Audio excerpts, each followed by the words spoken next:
So I've been struggling lately. I've been really not uninspired, but inspired to do different things. I know this video is also late. It is not Saturday, and I didn't post on Saturday, but I want my channel to be quality and not quantity. I don't want to post something onto the internet forever if I'm not proud of it, or if it's not anything I really even wanted to do. If it's just a filler, I don't see the point. So I guess you could just say I'm having a hard time deciding what I want to post on my channel right now. My brain is currently pushing me to be more creative and artistic and different than just sitting down and talking about slime or dollar store stuff. This is a dream that I had about a week ago, and it baffled me. Like, when I woke up, I was like, did my brain really just think that up by itself? It would be a sweet movie, and I would make it a movie if I could. But I can't. But I can talk about it, and, that's kind of the same thing. Just use your imagination, or close your eyes and picture what I'm talking about. I don't know, something. Okay, so let's start talking about the dream.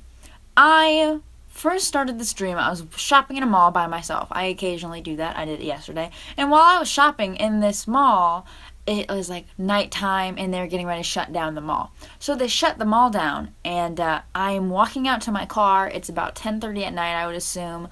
And as I'm walking to my car, some guy comes up, and he puts something over my mouth, and I start screaming, and I pass out. I'm assuming it's like chloroform. So basically at this point, you can assume I got kidnapped. So I wake up in a mansion, and it's not like a real mansion. Like, it's kind of like a video game almost.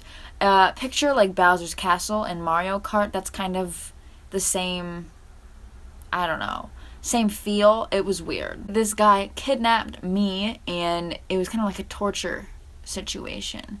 Like, I didn't have much clothing on when I was doing this, and he was making me just like clean and do all these tasks, and like I had to work for food, and I would get a sip of water every time I did this thing or whatever. It was like one of those weird like power situations. So after about a week, there was two other girls. Well, I assume it was a week, I don't know. But there was two other girls that came into the torture chamber, if you will. I've never met these girls before. We don't know each other, but after about a week or so of being with them, I finally escape. And it is like in the middle of nowhere. I get out of the building through a window, and I think the window was hidden behind something. I can't remember, but it was like not an obvious window. It was like I had to figure it out. So I escape out the window, and it's in the middle of a field. It kind of looks like where I used to live, actually. There's a really long driveway, and then there's a gravel road, and there's like nothing at all. Like, you can just look around and there's nothing at all. So I go to the gravel road, and I just take off running because I don't want to be caught, obviously. So I'm sprinting down this gravel road. I trip and fall. I think my right leg is bleeding at the knee. I think I've scraped my knee on something. So at this point, I can't really run anymore. So I'm sitting at a bridge with my bloody leg, just waiting for somebody. And I see a car driving by, and I put my thumb out, I'm going to hitchhike because I don't want to be in this area. So the guy stops, and he said, "You're that sick girl from the news." And I am like, "What sick girl from the news? I don't know what you're talking about. I really need help, sir. You don't understand. I was kidnapped." And he says, "Get in the car. We're taking you to a hospital." And I was like, okay, cool. I mean, I figured maybe a police station, but hospital works. So we get to the hospital, and all the nurses are freaking out, and they're like, "How did she get out?" And I am just very confused. I'm like, "What are you talking about? Get out of the hospital. I've never been in this hospital in my life. I was kidnapped. I was held at this mansion. I can show you exactly where it is." And they're like, "No, ma'am, you've been in a coma for like 3 weeks with these other girls, and we don't know what caused it." And I look over, and the two girls are the same two girls that were being held at the mansion, and they are also in a coma. So I start saying, no, they are not in a coma. They're with me, and we are all at the mansion. I don't understand how this is happening.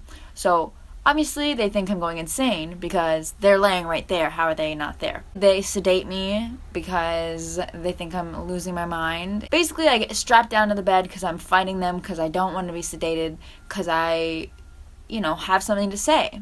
So they sedate me, and I wake up in that mansion again. And I'm like, how did I get here? Like, I escaped.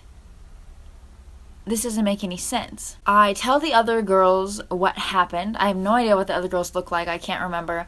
But basically, I tell them what happened, and they're like, what do you mean we're in a coma? We're standing right here talking to you. This is real life. I feel real pain right now. What do you mean I'm in a coma? And I'm like, exactly. I don't understand why and how did I get back here. It was just very, very confusing. So then basically I escape again, because now I know how to escape, because I've already done it before. So I find that window again, and I escape the next day. And the guy who kidnapped me is chasing me down the street.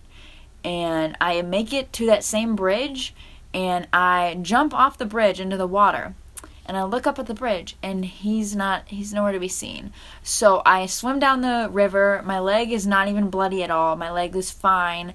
I don't understand where that went. And then it gets even weirder, because then I'm going down the river, and I see some people, like, kayaking or whatever.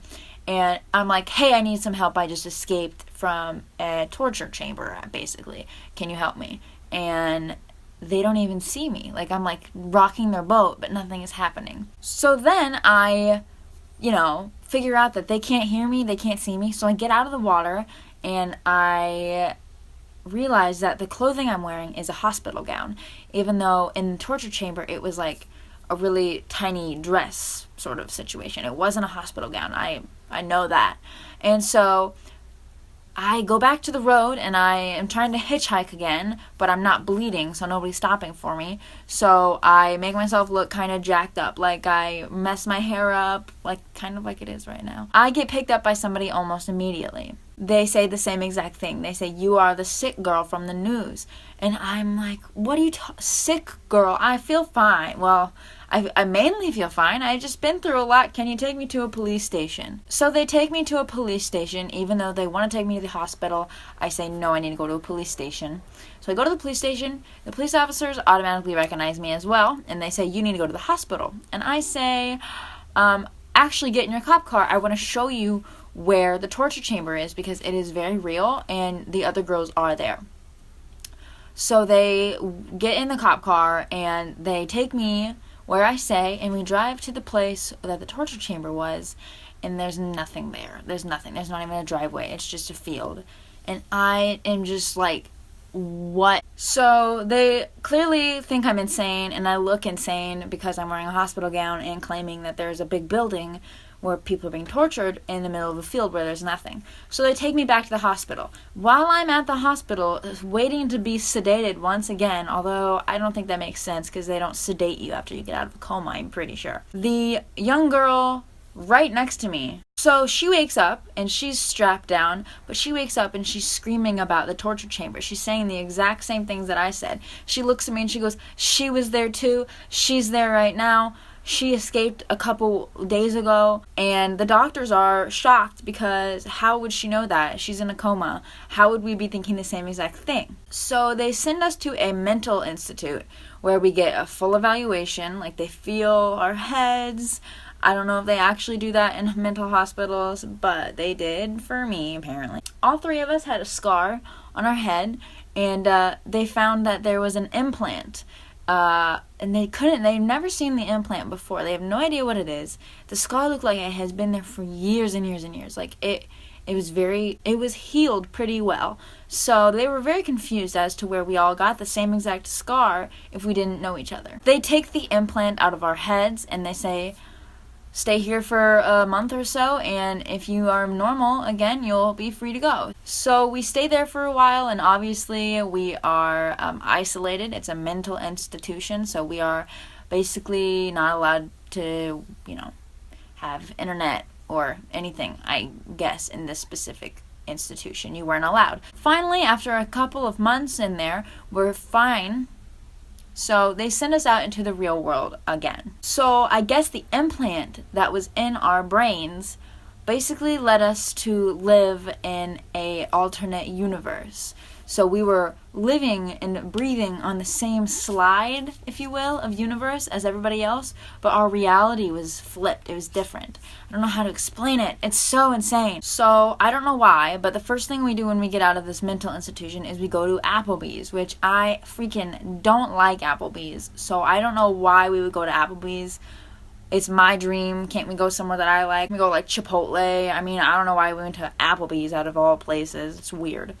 So we get to Applebee's and we see our boyfriends from, months before when we were not sick or whatever. We see our boyfriends and we say hi to them, but they have no clue who we are. They don't recognize us. They don't anything. They don't know who we are. And iDubbbz is our server at Applebee's. And we're like, hey, you're iDubbbz. And he's like, what is that? What's an iDubbbz? I look up on my phone YouTube. YouTube's not a thing. I look up, my Facebook. That's not a thing. It's just like a totally different side of what we know. It seemed the same, but it was all different. We're sitting there drinking our, whatever we had and eating our blooming onion or whatever. And we are sitting there and we're like, what is going on? We are in a different universe and we're the only 3 people that recall the way it used to be, or the way that it is in a different layer. But we figure out that there's nothing we can do about it, because what can you do about that? I mean, I don't have a clue how the dream ends, because that's when I woke up. But that's the kind of stuff my brain is doing when I'm asleep.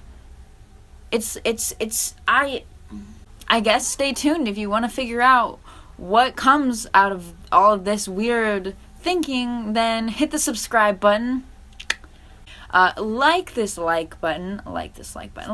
video if you thought it was interesting, or maybe it caught you off guard, or you want to see it in a movie. Go fund me. Make a movie. Go find me, please. Okay, you guys, thank you so much for watching my video. Sorry it's late. Stay tuned.